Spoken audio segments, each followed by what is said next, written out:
आमच्या गावाशी परिचित म्हटलं तर मुंगशी.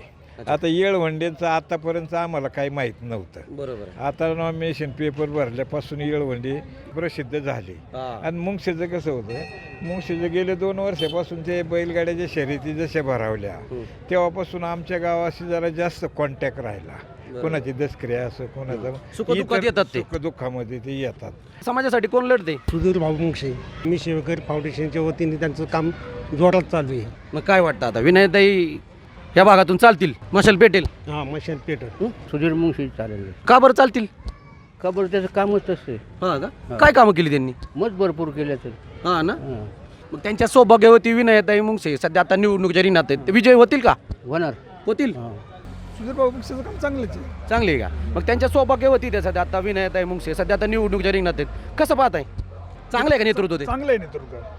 आता आज दोन्ही पार्ट्या तुल्यबळ आहेत, पण शेवटच्या क्षणाला अगदी 4-2% प्लस मायनस होण्याची शक्यता आहे.